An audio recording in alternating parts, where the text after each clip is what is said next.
In the ancient realm of Kano, Nigeria, nestled between the arid plains and the towering, burnt-orange dunes of the Sahel, lived a princess named Amaka.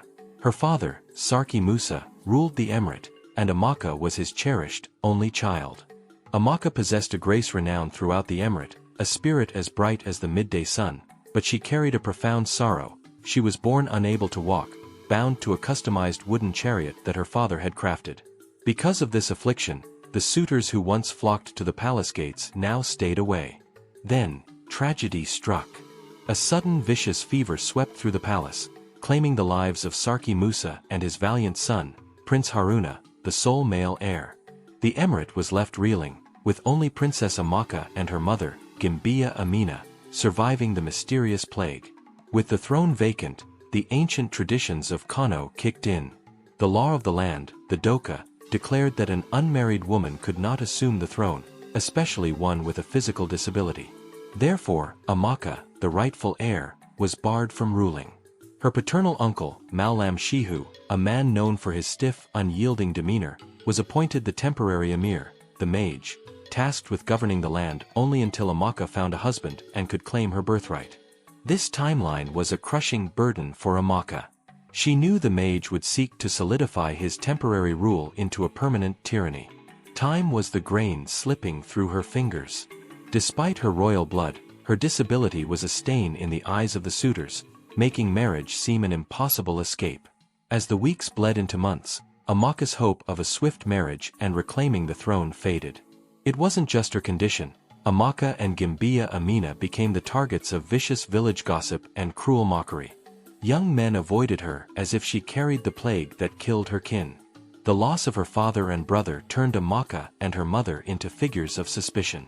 Some villagers, never having seen such a wheeled chair, whispered it was a cursed, foreign contraption. Others, darker and more malicious, believed that Gimbiya Amina had used dark juju to kill the Sarki and the prince, and that Amaka's paralyzed legs were the result of the queen's wicked rituals. Yet, Amaka was fiercely determined. Marriage, she believed, was the only salvation, the one act that would silence the gossips, clear her mother's name, and restore her as the legitimate ruler of Kano. When I marry, the venomous tongues will be stilled, and my father's memory honored, Amaka vowed to herself, powering her chariot past their jeering faces, back toward the palace walls. Gimbiya Amina, consumed by grief and accusation, retreated entirely, leaving Amaka to face the isolation and the insults alone. One sweltering afternoon, Amaka heard the palace servants buzzing with news. A traveling merchant had arrived at the Kasuwa market, with exquisite, jewel-encrusted silver from the coast. Amaka remembered how Sarki Musa always bought her mother rare amber beads and perfumed oils, watching Gimbiya Amina melt with uncontrollable joy. Since his death, such small gestures of love had ceased. She considered sending a servant, but feared the maid would never choose something worthy of her mother's refined taste. Amaka resolved to go herself. As she traversed the crowded lanes, few villagers paused to greet her. Amaka noted the stark silence, the sudden lack of bowing heads. When her father, Sarki Musa, was alive, the path parted for him, villagers dropping to their knees with cries of Runka Yadade. Long may you live. Now, no one cared if she was a princess. Most ignored her. Some even pointed and hissed amongst themselves. The respect had evaporated. At the silversmith stall, the merchant, recognizing her title, greeted Amaka with lavish deference, showing her his finest pieces. A heavy, antique silver anklet caught her eye. She paid for it and departed, clutching the gift tightly. Wheeling through the village square, she passed a knot of young market women. Look at her, the princess with the worthless legs. A blight upon the royal house. One of them shrieked, her voice cutting through the noise. Amaka stopped dead. The urge to weep was immediate and overwhelming. She had been called many things, but to be told she was a blight, a thing that shouldn't exist, was a new, crippling agony. The insults escalated, sharp as broken glass. Your birth is what killed the Sarki and the prince. You are nothing but a witch child. Witch child. Killer. The words tore through her resolve. Her father and brother had been the only people who loved her without condition. How could they accuse her of their murder? Amaka fought desperately to keep the tears from the eyes of the cruel crowd, but the pain was too much. Suddenly, a voice, deep and commanding, ripped through the commotion. "Enough! By the spirit of Kano, hold your tongues! How dare you speak such poison to someone who has offered you no offense?" The women, shocked and irritated, turned to face the interloper. "Who do you think you are to tell us what to say, you common farmer?" One spat back, venomously. The young man stood his ground. "I am a son of this soil, and I will not stand by while you abuse a person already burdened. Have you no fear of judgment? Have you no respect for the house of the late Sarki?" Defeated by his righteous fury, the women exchanged hostile glances. Instead of apologizing, they rolled their eyes and scattered, defeated. The man turned, dropping respectfully onto one knee beside Amaka's chair. "Are you well, princess?"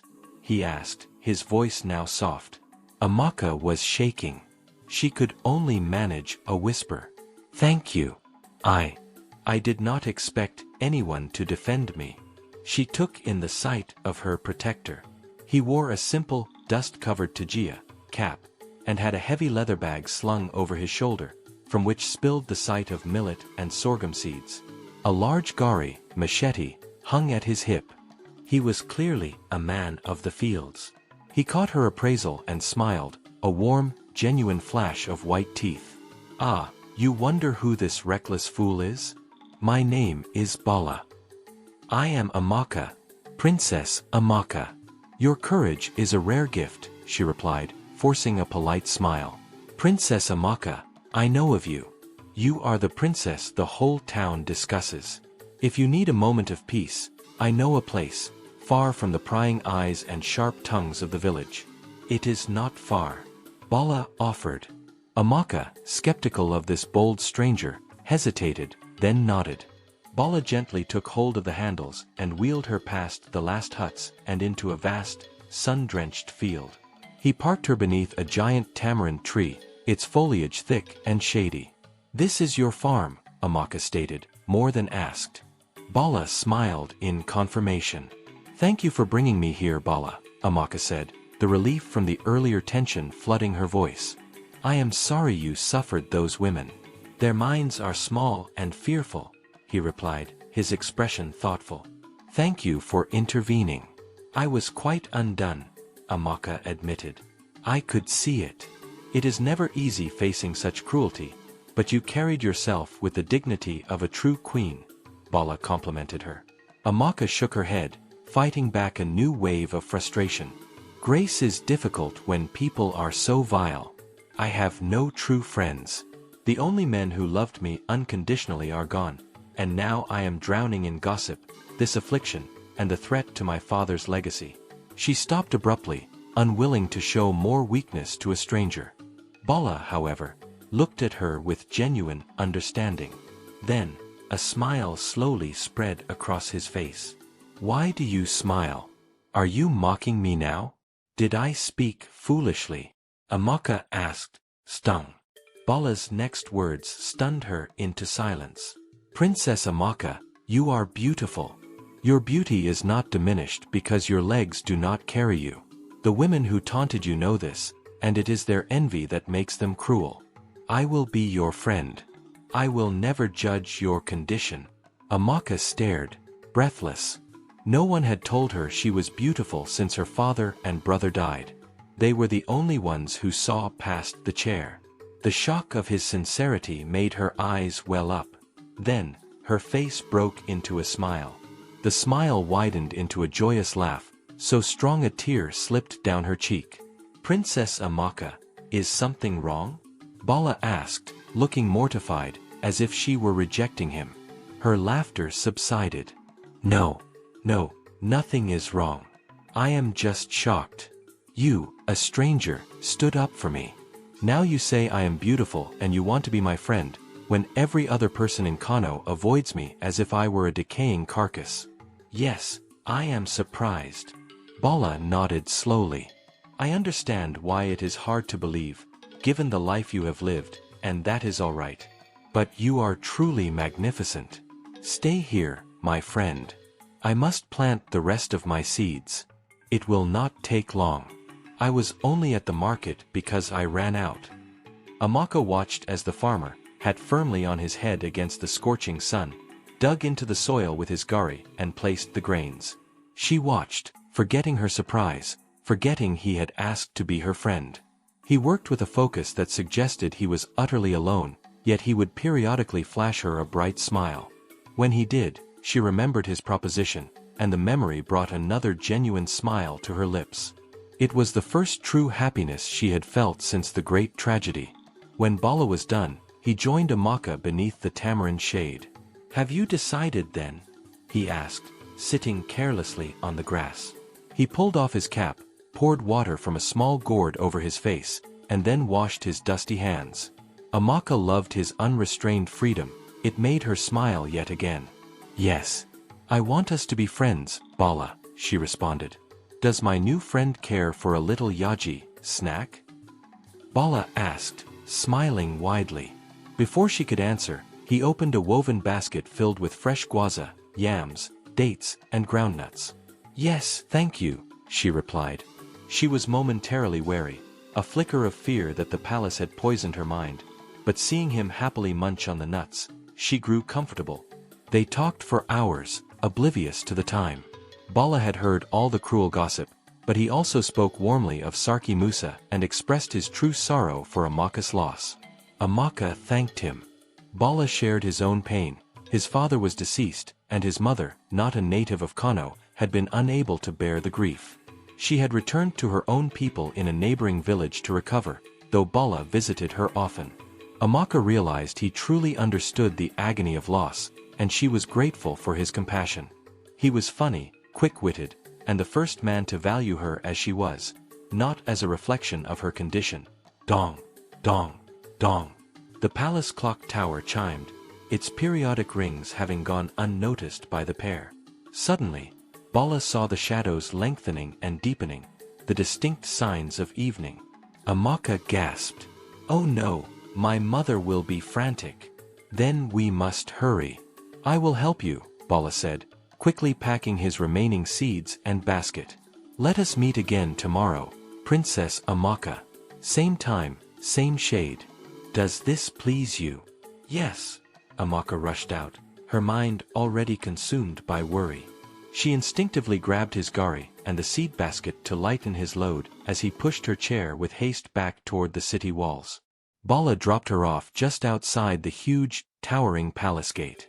"Thank you, Bala," she said, breathlessly, returning his tools. "Tomorrow, my friend," he replied, already melting into the darkening alleyways before the palace guards noticed him. A moment later, a squad of guards approached with lanterns. "Who stands there?" the chief guard called out. "It is I, Princess Amaka," she answered immediately. "Princess, forgive us."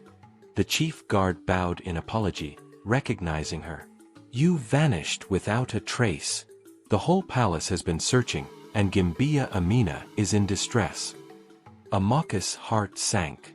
She went directly to the queen's chambers. Gimbiya Amina was seated on a low stool, staring blankly out at the distant lights of the village. Amaka felt a wave of guilt. Her mother was still dealing with the devastation of losing her husband and son, and Amaka was compounding her pain. The queen was lost in thought and did not notice her. Amaka wheeled her chair to her mother's side and gently placed a hand on her arm. "Mama, Mama," she said, shaking her gently. "Yes." Gimbiya Amina almost leaped with fright, but Amaka held her. When the queen saw her daughter, she sighed with relief.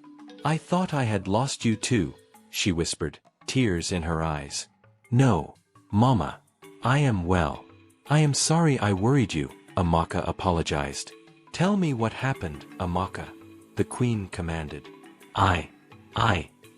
Amaka stammered, unwilling to recount the cruelty that caused her distress. "The truth, Amaka. Tell me everything," Gimbiya Amina insisted. "I only went to the market for a gift for you." "It was just the usual insults and slurs, Mama," Amaka said, trying to change the subject, showing the queen the silver anklet. "But the anklet is beautiful." The queen was not moved. The usual insults kept you out until nightfall? Amaka, you have become so accustomed to abuse that you call it usual. I am utterly exhausted. The weight of this tragedy is crushing me.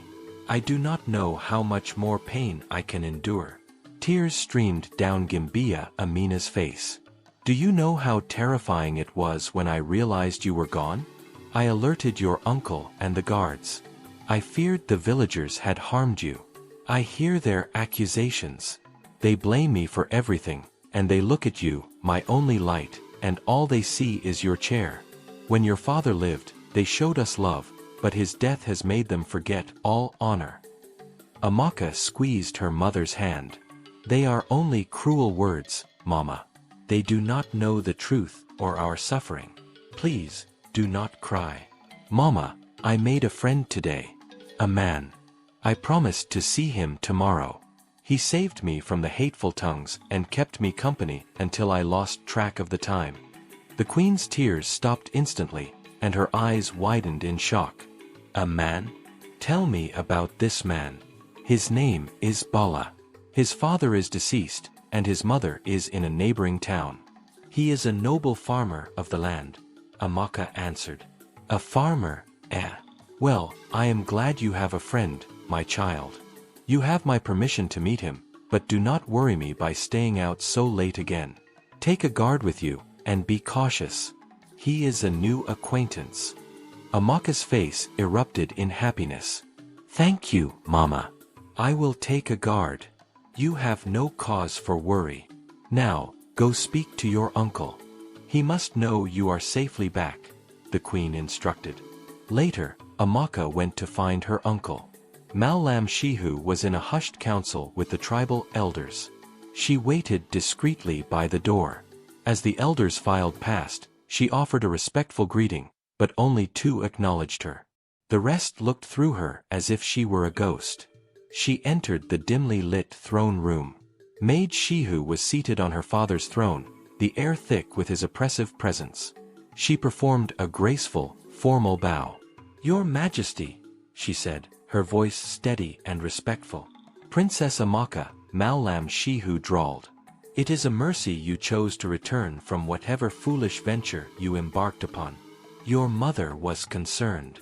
Amaka noted the cold indifference. He didn't ask if she was well, only easing his sister-in-law's distress. She was not surprised. My apologies for the late hour, uncle. I was with a friend. A friend? I was unaware you had any. He chuckled harshly. I mean no disrespect, but I had thought no one would willingly associate with a cripple. Good luck with your companionship. But next time, ensure you return early. Leaving the palace doors unguarded endangers my safety and the security of the Emirate. Amaka, accustomed to his cruelty, merely replied, Understood, uncle, to avoid prolonging the hostile encounter. Mallam Shehu dismissed her with a flick of his wrist. As she left, the bitter feelings toward her uncle were quickly replaced by the memory of Bala, and she smiled. She prayed for the next day to arrive quickly. After Amaka departed, Maje Shehu's curiosity took over. He was genuinely astounded that anyone would befriend the princess. He summoned his most trusted palace guard. Your Highness, the guard bowed. I have a delicate mission for you, the mage commanded. I want you to discreetly observe Princess Amaka. Report her movements and every activity directly to me. This is of the utmost confidentiality. See that you execute it without being detected. The next day, Amaka rushed to the farm. Bala smiled broadly when she called his name. Princess Amaka, I am happy you came, he greeted her. Are we not friends? Why the title? Are you setting a boundary already? Amaka challenged him lightly. Boundaries? Never. I simply thought it was your preference. I know the late Sarki Musa treated all his people with great honor, but we are still mere laborers in the sight of the royal family. No, the royal family is not so arrogant. If I thought that, I would not be here. You forget that it is your labor that feeds the entire emirate. Please, call me Amaka, Just as I call you Bala, she insisted. Amaka spent the rest of the day in joyful conversation with Bala. He told her funny tales of farm life, spoke fondly of his mother, and described the vibrant culture of her distant village. As the sun began to set, just before the dong of the clock, Amaka bid him farewell and returned home. Later that night, Maje Shehu summoned her again. I suppose you had another adventure today, Princess Amaka, he sneered. You must limit your movements. Your presence bothers the villagers, and I do not want them to do you harm. Amaka laughed to herself. He was suddenly invested in her affairs, not out of care, but because her visibility reminded people of her father's line. Your Highness, I took a palace guard with me. No harm could have befallen me. Mallam Shehu sent for his spy. I require today's report. My king, today Princess Amaka met with a farmer, the guard began. Uncle, you have been spying on me. Amaka interrupted, her temper flaring. Yes. Do I not have the right to be concerned for my own niece? Mallam Shehu countered smoothly. So, your friend is a farmer. Is this the caliber of person you associate with? I hope you are not considering marrying a low-born peasant. Your father would be utterly disgraced. The mention of her father made Amaka furious. You know nothing of my father, uncle. You were never close to him, and he would never call his own people peasants, she retorted, struggling to keep her voice level. Thank you for your concern, but I can manage my affairs, and I have made no commitment to marry anyone. Please, do not trouble yourself with fantasies. Very well, I shall believe you, Mallam Shehu conceded, dismissing the guard. Amaka decided to press her advantage. Uncle, the farmers are struggling severely with the drought. They require immediate help to save their millet and sorghum. Did your peasant friend whisper this to you? The mage scoffed, mocking her. No, uncle, I heard the complaints at the market, and yes, my friend confirms it. The farmers suggest diverting water from the great river using simple tradia, trenches, and channels. It is a traditional method, but it requires communal effort and royal support. Maje Shehu waved a dismissive hand. The farmers will find a way, as they always do. I will not divert precious resources from more important concerns for their mere convenience. I have already arranged to purchase grain from neighboring Emirates. There is no need for this expensive, wasteful project. Uncle, the people need more than temporary charity. They need a sustainable future. These farmers are carrying barrels of water kilometer after kilometer. If we invest in this irrigation system now, it will benefit the Emirate for generations. Amaka insisted. Mallam Shehu's eyes flashed with anger. You speak as if you grasp the nature of governance, but you are merely a child playing at being a leader.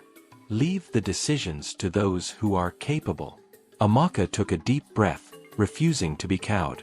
I may be young, but I am not blind to the suffering of our people, uncle. I only seek to help.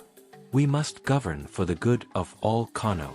This only enraged the mage further. You are not the ruler here, he roared, his face twisted in a sneer. Help? You are a burden, Amaka. Your very presence is a painful reminder of your father's incompetent rule. The sooner you accept that, the better. Amaka stood her ground. I will continue to advocate for what is right, uncle, for the people and for this emirate. The mage swept his eyes over her, from her head to the wheeled chair. He burst into a torrent of hateful laughter. You fight for the emirate? Look at you, Amaka. What power do you possess in that wooden carriage? You are a wa'ala, trouble. Nothing more. Now, if you will excuse me, I have matters of real consequence to attend to. He waved his hand dismissively and turned his back on her. The words were a brutal blow. A lump formed in Amaka's throat. She bit her lip until she tasted blood, holding back the tears until she reached her own chamber, where she finally collapsed and wept uncontrollably, wishing for her father's loving presence. The next day, Amaka took a solitary ride through the city with her 2 palace guards, needing to clear her head. Bala was away, visiting his mother. The villagers gossiped as usual, but none dared to point while the guards were present.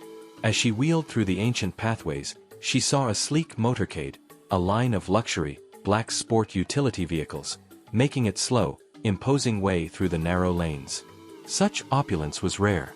The last time cars were seen was during Sarki Musa's coronation, when his university friends arrived. Musa was the first man from Kano to obtain a degree. The sight of the vehicles astonished the children, who chased the convoy as it approached the village square. Amaka, intrigued, followed. The cars stopped, and a tall, impeccably dressed man emerged from the lead vehicle. An old man in the crowd immediately recognized him. "Bawa! Bawa!" he cried, rushing forward. The tall man inclined his head as the elder affectionately clapped his shoulder. His name was Bawa Adu, a renowned billionaire. He was the son of the late Baba Adu, who had died years ago. After Baba Adu's death, Bawa's mother had left Kano with her young son, and no one had seen him since. Amaka watched with keen interest as Bawa Adu surveyed the village square with a critical, calculating eye, clearly envisioning some grand plan. An elder approached him, extending a hand with cautious deference. "Welcome back to Kano, Mr. Adu. We are honored by your return." Bawa's handshake was firm. "Thank you, sir. I have returned home. I am here to discuss a massive project that will bring prosperity and advancement to our people." The villagers began to murmur, some excited by the prospect of development, others wary of the kind of change a wealthy outsider might bring. Bawa continued, his voice ringing with confidence. "I intend to build a state-of-the-art medical center. This hospital will stop the needless deaths in Kano, it will restore the sight of our blind, and if there are any villagers afflicted with crippled legs, it will correct them." The villagers erupted in joyful shouts. "Our princess is crippled," one man yelled, and some laughed, a few spiteful ones adding, "A useless daughter." A guard, hearing the cruelty, nudged Amaka. "Princess, let us return to the palace," he whispered, concerned for her feelings. Amaka nodded, and one of the guards gently turned her chair away from the square. "So there is a crippled person here," Bawa Adu noted, a faint, suspicious smile playing on his lips, though the villagers were too elated to notice. The elder nodded quickly. "Let us escort you to the palace, Mr. Adu, so you may present your plans to our mage." "Of course," Bawa replied, confident he could charm the temporary ruler. The elders climbed into one of the SUVs and departed for the palace. Amaka, though wheeled away, thought relentlessly of Bawa Adu. The news that a condition like hers could be corrected filled her with a powerful, burning elation. She hoped to learn everything about the returning billionaire. She was so lost in her thoughts that she did not notice when she arrived at the palace gate. Bawa Adu's meeting did not go as planned. Maje Shehu rejected the hospital idea, believing that resources should be spent on school renovations and scholarships. The elders, however, promised Bawa they would convince the mage. As Bawa Adu drove away from the palace, his eyes fell upon Princess Amaka, who was just arriving at the gate. He noticed her wheeled chair and the quiet dignity with which she moved. A dark, satisfied smile spread across his face. "Finally, the necessary sacrifice for the ritual," he muttered to himself. If you enjoyed the passion of this African retelling, please leave a comment below on what part of Amaka's story resonated with you, and subscribe to the channel so you do not miss the next chapter of The Princess of Kano. Have a blessed day.